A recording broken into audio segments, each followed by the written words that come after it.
All right. Well, I think I'm satisfied with it. I mean, as far as the shape of the bed. So I did edge it. So this is where the edges will be. I started edging it yesterday. Now on the outside edges of this, I will be planting some hostas. The hosta is mostly on this side because that's the side that has shade. Hold on, let me back up.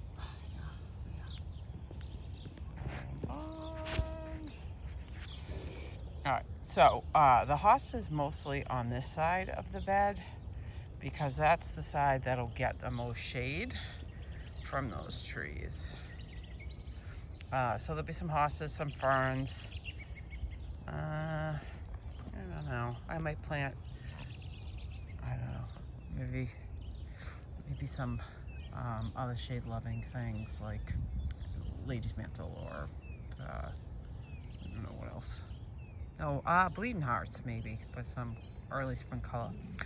But in either case, this side's going to get a little bit more sun because there's nothing there to cast the shade except what's going to be in those pots. So this center pot will have some landscape fabric down because I don't know that I'll be planting anything on the immediate area around in the immediate area around the bench or the log bench. The log bench is complete. It got screwed together. So that's complete. It's a real pretty piece of wood. It almost looked like a Tory gate. That when the log went on, I'm like, oh, it looks like a Tory gate. I did take the legs down just a little bit. And then I have some evergreens and some flowers to plant in these pots. I took 2 of the pots away and moved them to each side of the bed. So there's another one over here. I may change the position of that one. But I thought it looked too cluttered with the 4. Now I still may change my mind again, but I'm going to plant behind this arrangement or vignette. So, I'm thinking maybe a dogwood, a couple of evergreens. I mean, from the house, and I'm gonna turn real slow. So, from the house, I really do not want to see the entire driveway, right? So that's been my quest over the last couple of years. That's where the camel is mostly. That's Phil the camel. He's mostly in that sand paddock, so that I want to see. But the driveway and the rest of the mess, I don't really want to see it all the time.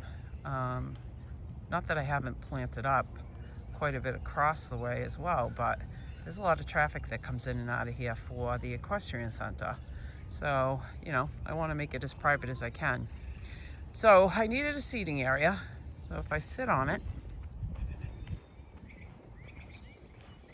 this is my wintertime view, mind you, because nothing has started growing in Massachusetts yet.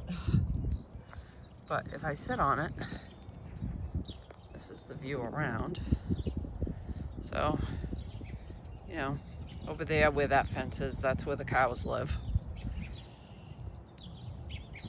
Up there by the house, that's a new bed I started in the fall. It's got a long way to go, but it does have a Japanese maple and some sting arborvitae and some firm chamaecyparis and some azaleas.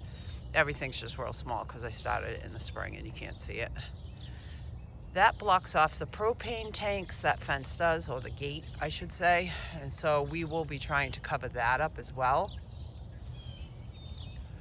Although that golden deodara cedar is going to do a good job as it grows, blocking some of that out. It really, I planted it there because I wanted to block out the generator, which it does. So now I just need another tree over here because I don't want to look at that. Why? Anybody who has a spouse understands that everybody has different ideas, and that's where my spouse decided they were going to put the propane tanks right at that beautiful chimney.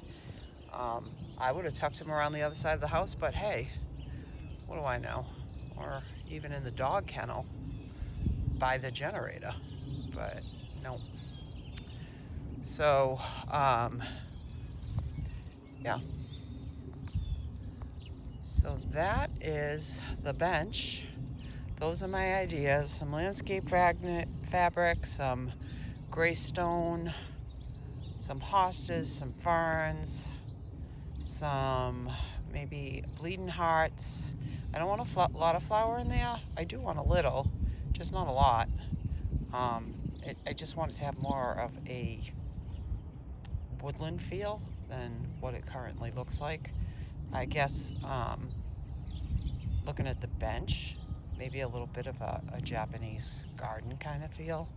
So less planting there, so that the bench really takes center stage with a lot of stuff behind it on the other side of the land. And that's it. Look at my Chief Joseph, that'll be turning green soon. You do have some bulbs popping up finally. Go Massachusetts. Finally. Let me not step on these bulbs. So I'll look at my Chief Joseph. I was really thinking that it wasn't going to like its life here because it's living next to a river birch.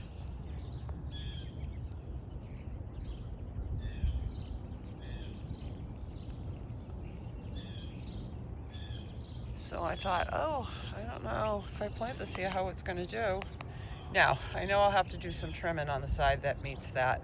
This is a Korean fir. So I know I'll have to trim a couple of the branches on the front side of this, near that Korean fir, as it grows. It doesn't need it right now. I'll just tip the branches.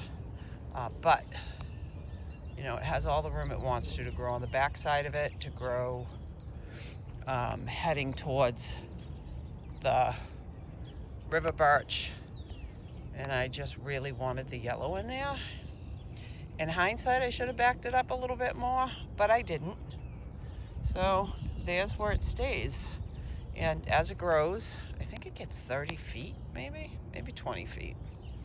As it grows, it will need to be trimmed up on the bottom branches, but I'm not going to let that bother me. It's really going to look pretty. So there are 2 Korean firs with the Chief Joseph behind it. And the Korean firs never get that big. Yeah, so that's it.